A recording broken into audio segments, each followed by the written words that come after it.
there, it is hot, hot, hot outside, and I have some tips and tricks how to keep your AC or how to keep your house comfortable at this time of year. I know a lot of people on the social media are saying, what's going on, what's going on? Do I need a bigger AC? Do I need to do this or do that? My name's Lou Segantiv. I'm a realtor, I'm a green builder, and I have a pretty good understanding of building science and how things work in this world of buildings. And I just wanted to share some ideas that how you can make your lives a little more comfortable. This isn't a cure-all thing, it's just an informational type video. So let's get started here. First thing we need to understand is which direction does hot go or cold go. So we've got movement of temperature. Does hot go to cold? Let's say this is hot, this is cold, or does cold go to hot? Hot goes to cold. So that's going to be important when we start looking at our houses and what's going on in our houses. So let's draw a real fancy picture here about a house. I'm not an artist. We have our basement, first, second, and attic. Down in our basement, typically we're going to have our furnace. We're going to have an AC sitting on the outside. Let's say the basement is subterranean. So we have these three levels. From the furnace, typically we're going to have the ductwork is going to be running in the floor joists. We're going to be getting air movement up. We're going to have a return air on this main level, and the purpose of the return air is that it brings the air up in this area and circulates it back down to the furnace. And then we're going to have a trunk line that's going to feed the second level. So the way this works, basically with one furnace, is the thermostat calls for air conditioning. Furnace kicks on, it's going to be dumping cold air down into the basement, assuming the registers are open. It's going to be dumping cold air or cool air into the main level, and then it's going to be bringing cool air up into the upper level. So it's working off, we have no way of controlling what level's getting what in these old systems. And without going into dampers and that whole thing, that's not really, we can get into all kinds of weird things, but let's just talk about how we solve things. So what's happening here, and on this, let's step back and look at what's going on the outside of the house. So we have this hot air is coming at our house from all directions. And let's say it's 90 degrees. The attic is going to be between 120 and 150 degrees. So we've got this little mini greenhouse thing going on in our house. So we're starting to cook up there, and this stuff is starting to get down into the lower level. The other things that we have is we have doors and windows, and the doors and windows are potential sources of heat getting in, depending on if the windows have been replaced or depending on how you have the shades around there. So what's happening now is that on the lower level, you're getting this air that you don't, if we run loads, when we go back and we're designing HVAC systems, we do these calculations based on a lot of different things: square footage, windows, insulation. There's a lot of factors that go into the insulation calculation to figure out what size furnace you need and what size duct you need, and then where the registers are placed and where the return areas are placed. In this case, typically basements do not have any load. They don't really require any air conditioning just because the way they are.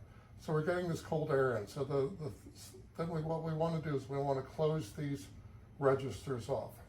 Now we got these registers closed off, but then we still have a lot of moisture down here typically. So the solution is to put a dehumidifier in. It doesn't matter if your house is 100 years old or if it was built last week. A dehumidifier is recommended in our area, Northern Virginia, or we're in a mixed humid climate, and dehumidifiers are recommended by everybody that's a building science person.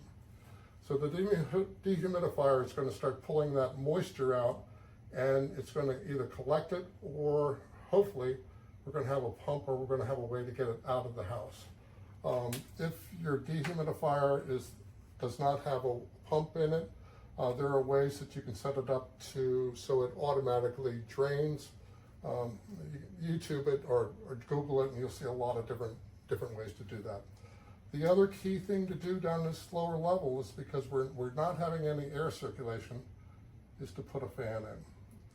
Now, I'm a huge fan, no pun intended, of box fans. Why?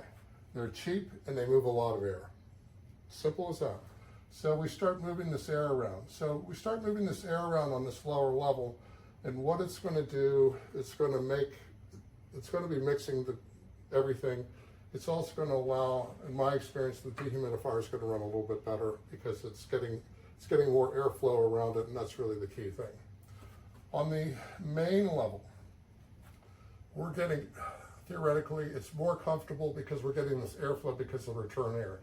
As the furnace is running, air is pulling up into this area. It's going into the return air and back down to the furnace. So we're getting this circulation of air, and the circulation is what's making our areas a lot more comfortable. If you have a ceiling fan in your house, it's important that you set the fan up so it's cycling the correct way. You want, in the summertime, you want the air to be coming up and pushing down out of the fan, okay? That's going to give you the best performance of that ceiling fan.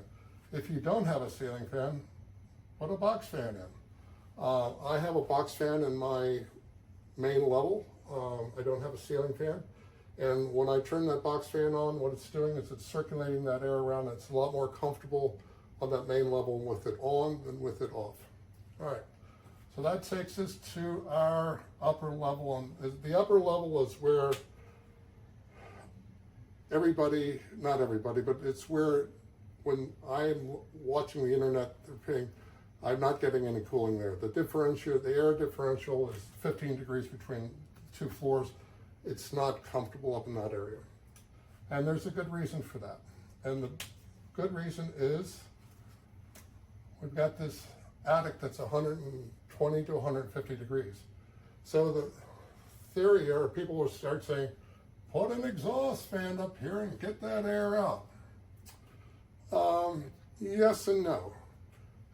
It's not really going to function the way you think it's going to function.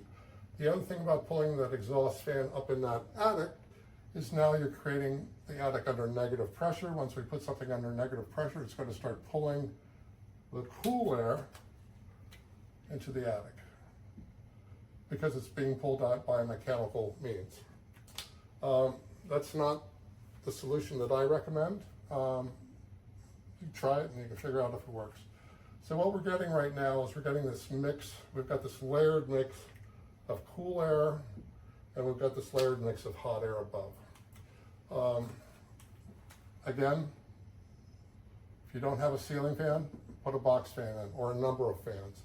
The idea is to start trying to get this air to circulate, keep your doors open. Eventually some of that will mitigate down to the return air, and you'll start getting a lot more of a comfort area up in that upper level.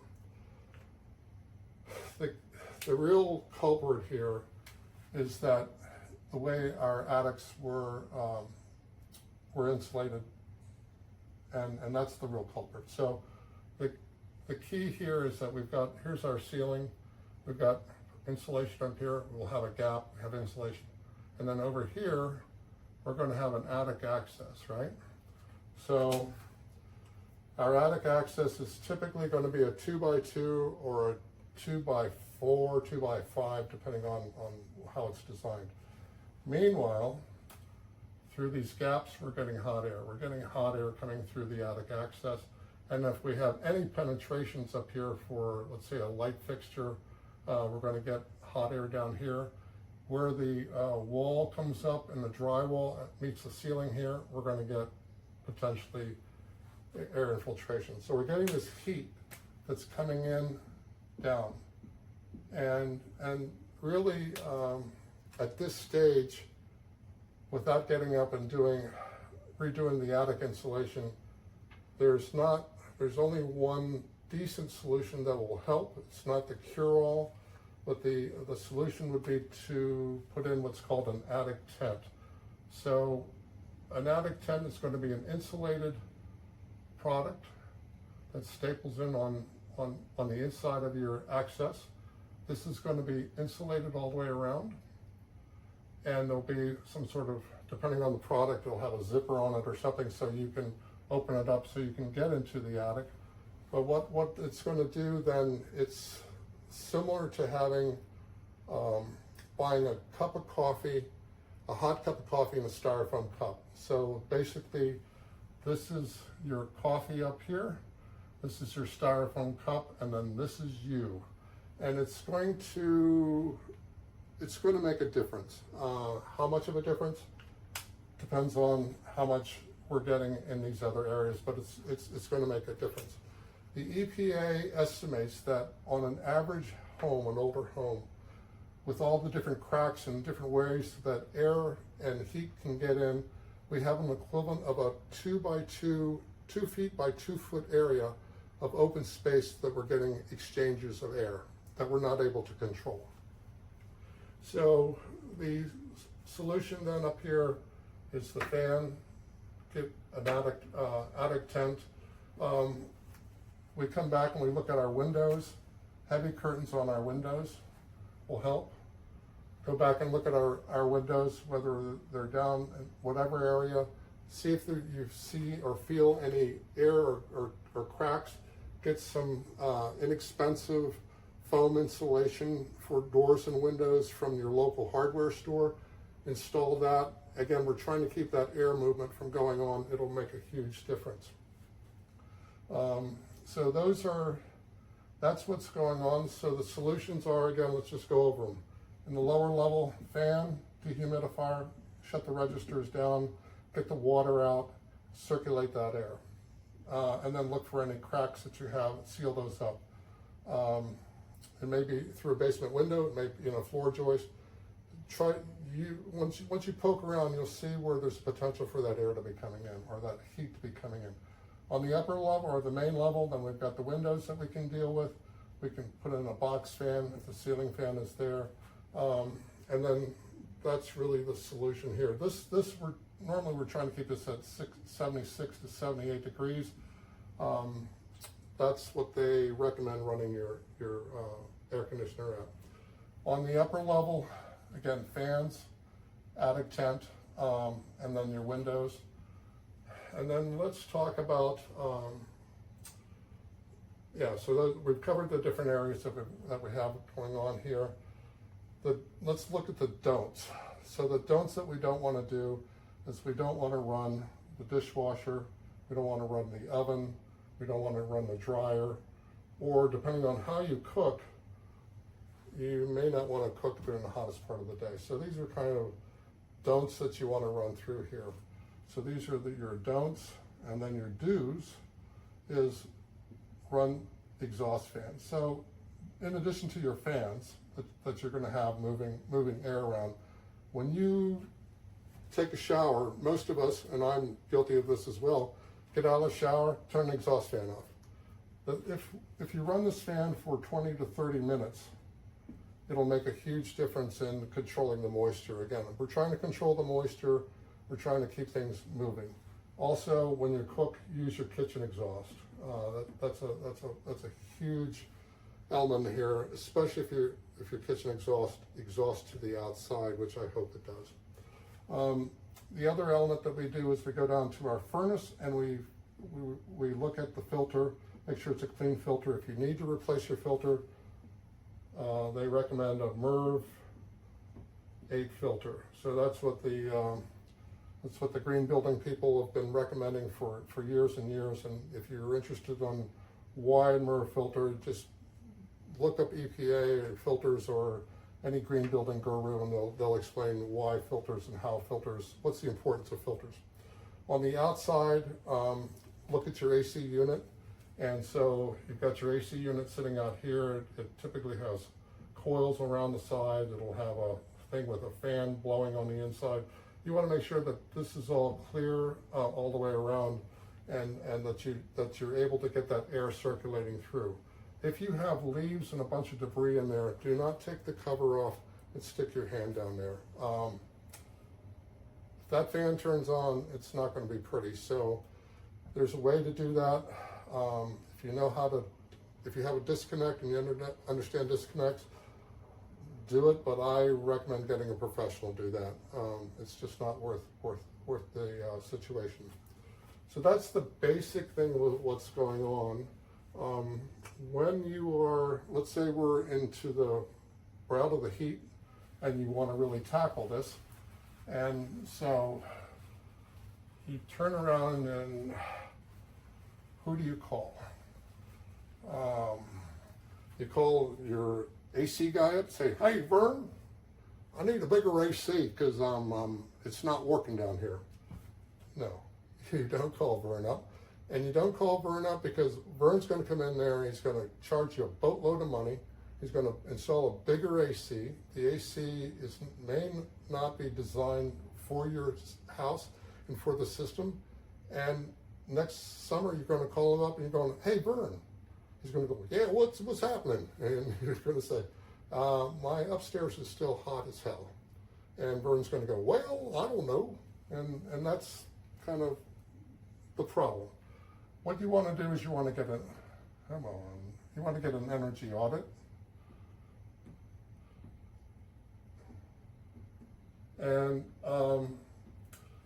I recommend that if you're going to get an energy audit, get somebody that's EPA certified. The EPA has strict guidelines on how auditing goes on. They've written a lot of great information. Actually, if you Google EPA energy audit, you'll get a boatload of information about your house. For our purposes, and where the situation is that why the house is not staying cool, it boils down to one thing. It boils down to insulation. And before you run off and you go, oh, I'm going to insulate something, my attic or whatever, the energy audit is going to do a couple of things, just as far as this aspect is concerned. They're going to come in and they're going to look at a wall, say there's a window in here, and with their special cameras, they're going to be able to identify what's called hotspots. They're going to be able to identify where you have areas of heat transfer that are an issue. The other thing that they will do is they'll come in and they'll do what's called a blower door test. So there's your house. They'll put a big fan on the exterior door. It's going to blow out. It's going to put your house under negative pressure. And then they're going to come back and they're going to use smoke to see where that air is infiltrating in. So between these two things, you'll have an idea of how things need to be done. The critical thing with insulation, everybody thinks insulation is the key. My opinion, and when I've always had my conversations with my insulators about why my house has performed well, the key is air seal. So what is air seal? Air seal is, before any insulation goes in, they come and an insulator comes in and they caulk, foam, all the different gaps and cracks that there are in the walls and in the ceiling. Now, if you're doing a retrofit, and we're just going to be doing attic insulation, air seal is going to be critical, because what air seal is going to do for you, running out of room, what air seal is going to do for you is here's our ceiling, this is our attic up here. Let's say we have a wall coming down here, we've got a light here, we've got an attic access here. Air seal is going to come in and they are going to foam everything. They're going to build a special tent over top of that light that keeps the heat from moving, and then they're going to install some sort of attic access. So what the air seal is doing is it's keeping any air getting in for these little cracks and crevices. Once that's done, then they're going to come back and they're going to insulate. Now, I come back and I like to come back in and I like to use blown insulation, cellulose insulation. It's just my preference. And in this area, you want a minimum of R49. So between the air seal and the R49, I forget what the statistic is about how much comfort you're going to derive and what your energy savings is, but it's going to be significant. So those are the two elements that want to come into play. On the retrofit, as far as air sealing around where the doors and windows are concerned, you're not going to be pulling the drywall off to redo the insulation. So the best you can do is there's retrofit kits for light fixtures or light outlets and electrical outlets that keep the air movement from coming in, and then caulking around all the different windows, and then either replacing your windows or weatherproofing those windows is going to make a huge difference. So that's basically how I go about it. If you have any questions about your home and how to try to make it a little more comfortable at this time of year, remember, these are things that work for me. You're going to have to experiment with it, and hopefully something will work for you and make the house more comfortable. But if you have any questions, please feel free to call me or drop something in the comments below. I'll answer everything that I can. In the meanwhile, I hope you guys can stay cool and have a great summer. Till then, take care.